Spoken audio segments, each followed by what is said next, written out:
Река Терек – источник вдохновения для поэтов, источник радости и умиротворения для каждого, кто ее созерцает. Общая протяженность реки от истока в ледниках Большого Кавказа до самого Каспийского моря – 623 километра. Это большой запас, это для Каспийского моря. Она соединила Грузию, Осетию, Кабарду, Чечню, Дагестан. Река Дружбы. О, это самый правильный вопрос, Исаильевна. Вот это для чего она нужна? Для того, чтобы сдружить нас, сплочить нас.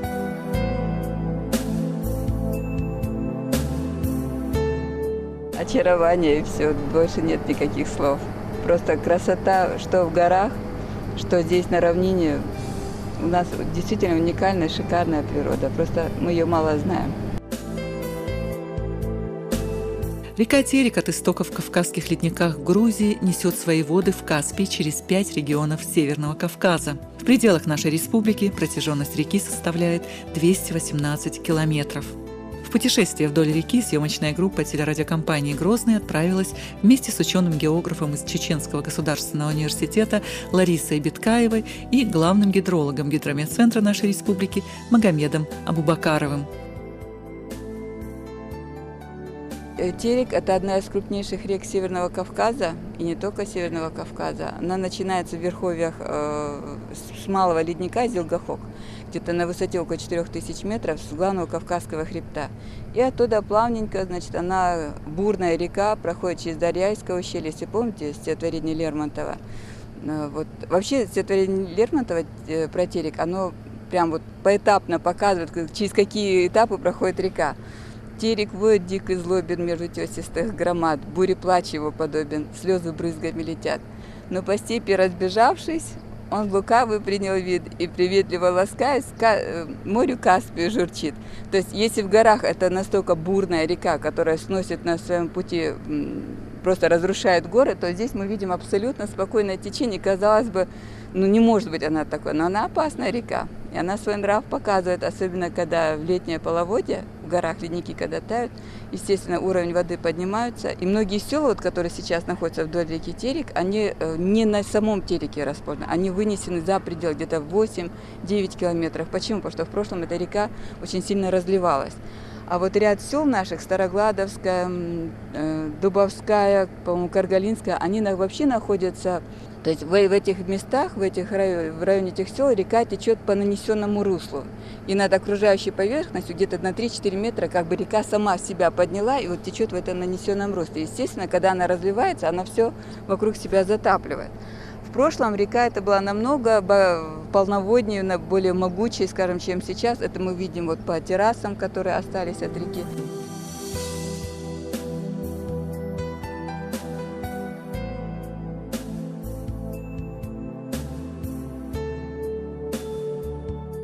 Самое интересное, что в тайне от 32 ледников впадают все эти стоки вот в эту реку Терек. Это у нас водовороты. Это водовороты от того, что там, например, смытый песок, там глубина большая, происходит. Вот часто вот действительно попадают дети или взрослые именно в этот водоворот, и из этого водоворота трудно выбраться. То есть это происходит яма на дне, да? Яма на дне называется, да, водоворот. Он может затянуть что угодно там, опасное. Да. Спустившись с горных склонов на равнину, Терек широко разливается по степи. Но и здесь река достаточно бурная и поэтому опасная для купания. Из-за неправильного поведения на реке здесь, к великому сожалению, до сих пор гибнут люди. Несмотря на то, что река на этом участке относительно широкая, она не является судоходной. Даже на обыкновенной маленькой лодке здесь нечасто встретишь путника. Этот житель Притеричи – единственный, кто попался нам на глаза за 2 дня съемок.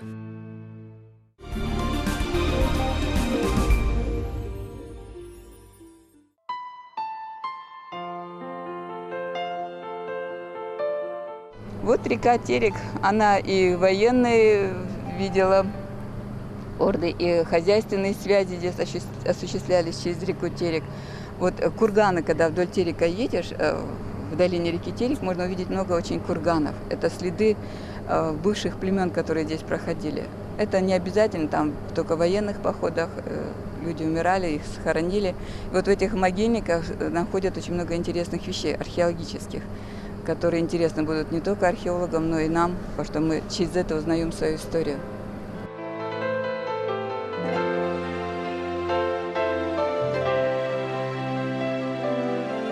Вообще история реки Терек довольно-таки бурная и буйная, скажем так. Здесь вообще вот эта вся территория, Северный Кавказ, это такое геополитическое положение, где шло великое перемещение народов, как с севера на юг, с юга на север, так и с запада на восток и наоборот. И вот эти орды, которые здесь проходили, почему-то вот, когда я читала исторические вещи, и получалось так, что все такие крупные битвы проходили именно в районе реки Терек. Терек-то длинная река, но в любом случае в районе Терских песков на территории нашей республики арабские полчища здесь воевали. Баты Золотой Орды выясняли отношения почему-то именно здесь. И все это, конечно, наносило ущерб, потому что это были конницы. Они вытаптывали всю окружающую местность, уничтожали население. И вот 13-14 век, век расцвета Золотой Орды, это самое печальное время для вот нашей территории, и для Терека в том числе. Когда уничтожалось не только все живое, но уничтожалась сама почва, потому что копытами, вы видите, что здесь сухостепные условия, они разрушали вот этот почвенный покров, растительный покров, и все это отдавалось на откуп ветрам. А ветры здесь было довольно-таки сильные, до 20 метров в секунду достигают. Поэтому перевивание почвы происходило. Это то, что мы видим в Терских песках. Сейчас, правда, там зарастает из-за того, что нагрузка антропогенная снята, осадки увеличились.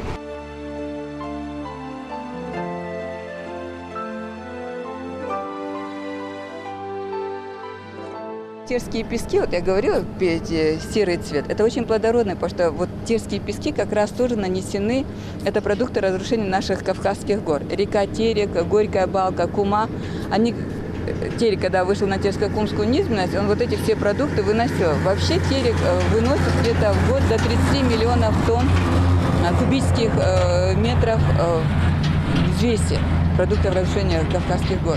Естественно, все это откладывается. И вот Терские пески, вот наши, которые сейчас образованы благодаря реке Терек, Куме, Куре, они вот обладают большим плодородием. Даже просто сами голые пески где-то 0,6 гумуса содержат. А вообще это очень полиминеральные пески. Вот если вы сейчас возьмете кусок, в смысле, в руку посмотрите, вы видите, что там очень много различных кристаллических этих самых частиц.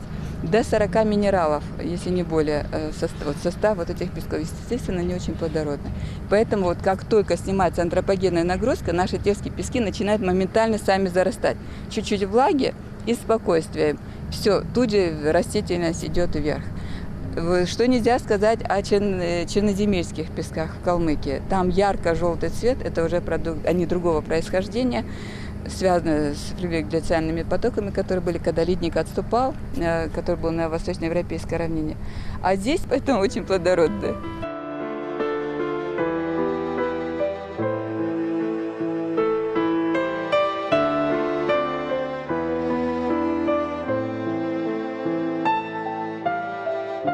Здесь дно у нас это очень песчаное дно. Здесь эта техника такая, песок промывается, чистится, несколько карьеров на реке Терек. Это у нас очень хороший мытый песок, для строительства очень важный. Значит, для нашей республики все наши дома, наверное, построены на этом песке, связаны с раствором.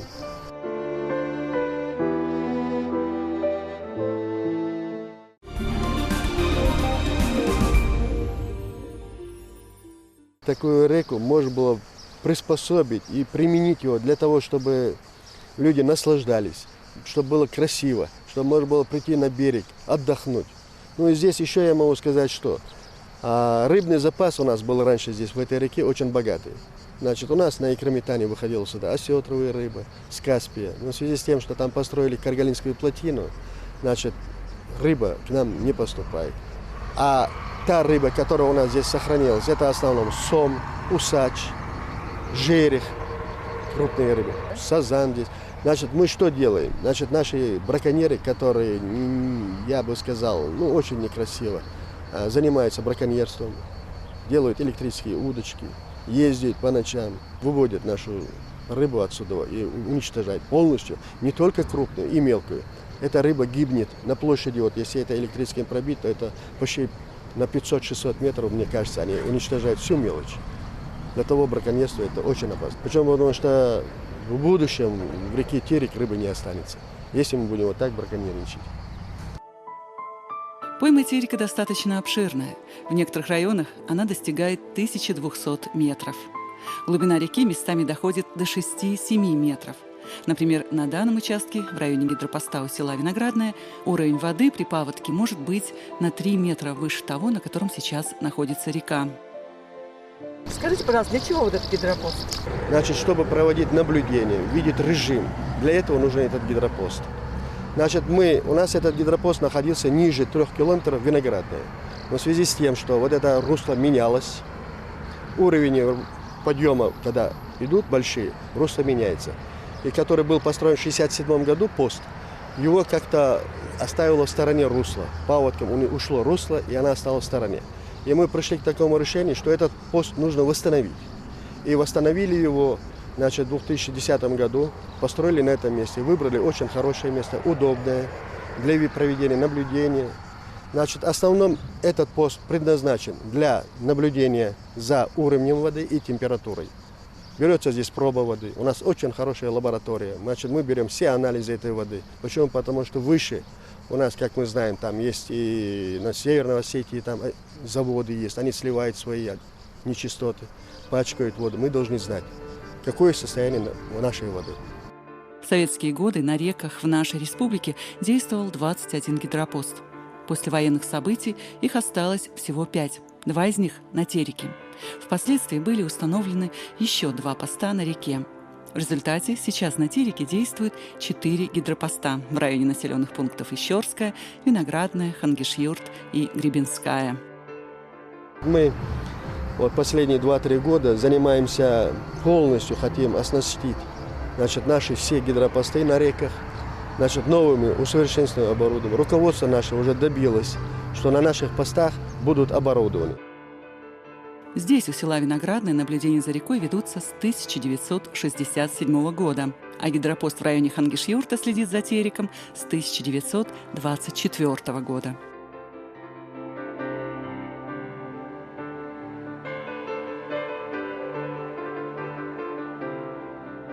Этот пост, значит, ведет наблюдение суточное, круглосуточное. Значит, при наблюдении у нас утром 8 часов и вечером 20 часов проверяется температура, проверяется подъем уровня воды.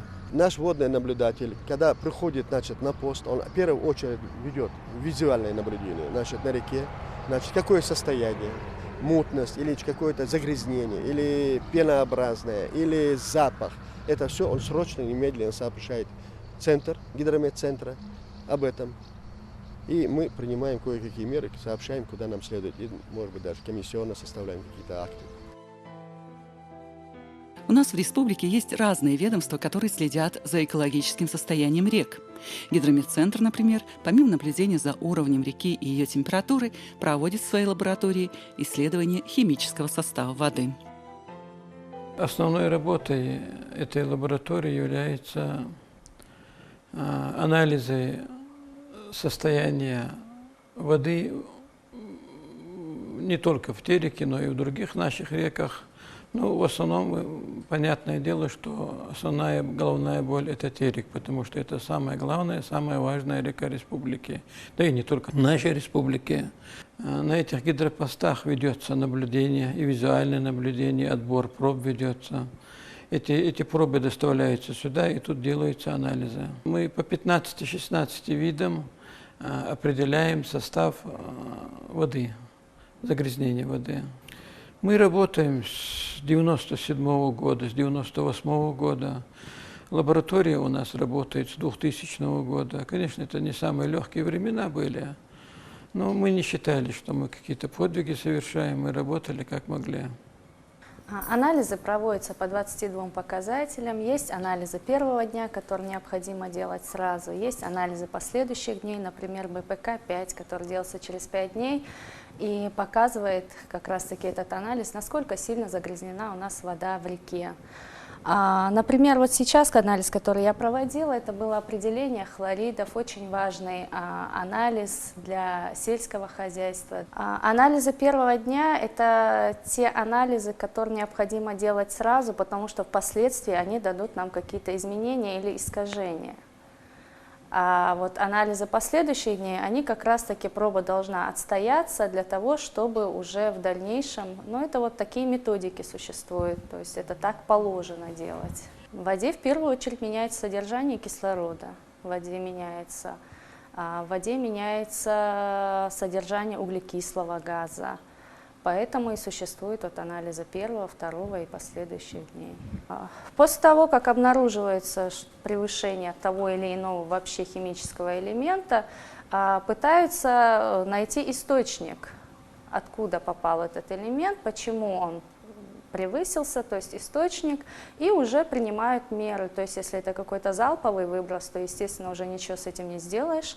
А если это идет какое-то там загрязнение, да, допустим, систематическое, то уже принимают меры, там, запрещают, очищают, еще что-то. Система мониторинга, вообще само слово мониторинг, это наблюдение, подразумевает, что в определенные сроки, в определенное время производит наблюдение за компонентами окружающей среды.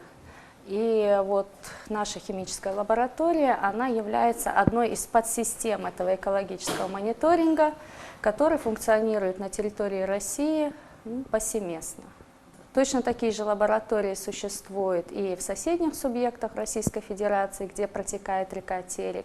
И сопоставляя данные этих лабораторий, можно уже определить, какая из республик внесла наибольший вклад в его загрязнение. Существует единая система в одно и то же время, в одно и то же даты. То есть существует программа, по которой осуществляется этот мониторинг.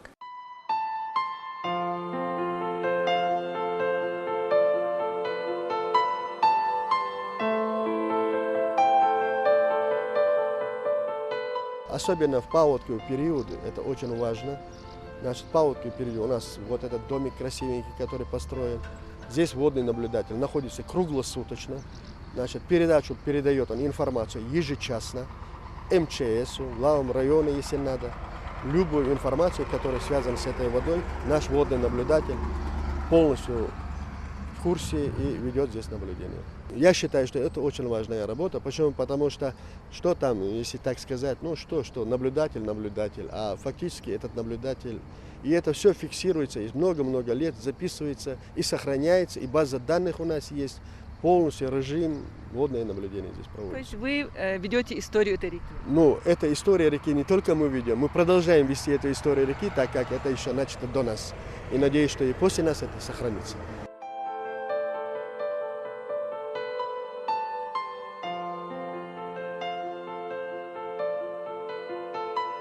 Человек должен знать, что в этом мире все взаимосвязано и взаимообусловлено. Ничего просто так не бывает. Река – это продукт чего-то, соединение каких-то природных явлений, объектов и так далее. Все, что происходит, например, в верховьях Терека, я уже сказала, плавно переходит в низовье Терека и дальше, уже по бассейну Каспийского моря. Вот если человек это будет знать, я думаю, что тем более наши национальные обычаи, традиции, они не позволяют даже близко у реки, даже ламазъецами, нужно воду брать, отходить и шламазъец. То есть даже вот этой водой нельзя как бы пачкать эту воду. Вот самое главное это помнить, что все взаимосвязано.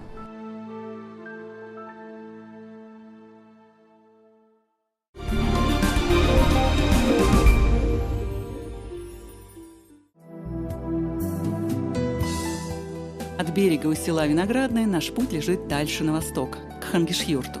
Раньше этот населенный пункт в Гудермесском районе назывался село Степное. Мы проезжаем Брагуны, Дарбанхы и останавливаемся на подъезде к Гудермесу. Мы сейчас находимся в районе между селами Дарбанхи, Брагуны и городом Гудермес. Мы видим высотки города Гудермеса. Это место, где Сунжа сливается с Тереком.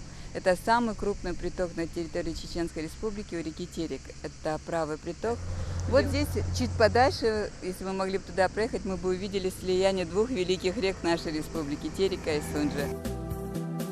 Место слияния Сунжи и Терека находится в районе между гидропостами Виноградная и Хангишьюрт. На этом участке Сунжа наиболее полноводная, так как на пути к Тереку она вбирает в себя притоки многих рек.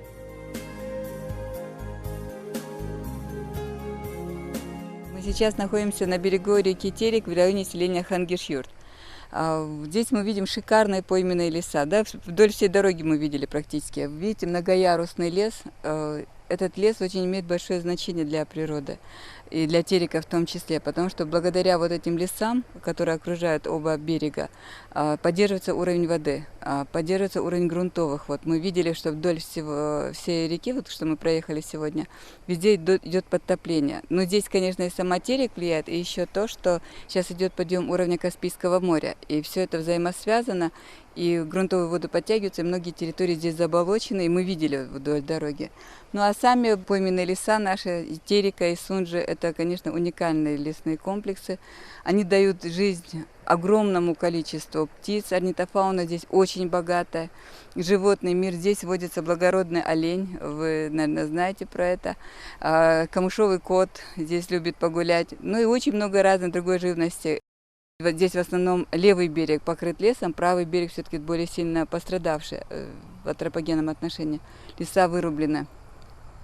Ну и то, что сейчас идет подъем воды, грунтовой воды за счет стока, таяния ледников, вода поднимается, и вот это подтопление, оно отрицательно сказывается на лесах тоже, потому что мы видели тоже участки, где лес погиб, и такие моменты тоже есть. Но по большей части леса сами регулируют исток и возможности этой реки. Если лесов не станет, то, в принципе, исчезнет и сама река. И у нас есть примеры в наших горных районах, когда во время тяжелых времен лес вырубался, и реки просто-напросто обмелели. А Терек, она не имеет права обмелеть, потому что это река, которая несет с собой жизнь. Где вода, там и жизнь, говорили древние. Вот мы это и видим, что вдоль всей этой реки мы наблюдаем просто великолепный пойменный лес, прекрасные луга, пойма реки вся в зелени, мы это сами тоже видели. Удивительный край, просто нам бы научиться этим добром, этой красотой пользоваться. Отсюда Терек несет свои воды в Дагестан и дальше в Каспийское море. Река Труженица проделывает огромный путь по Кавказу, чтобы выполнить свою главную миссию в круговороте воды в природе. Вода уходит, чтобы вернуться к нам вновь.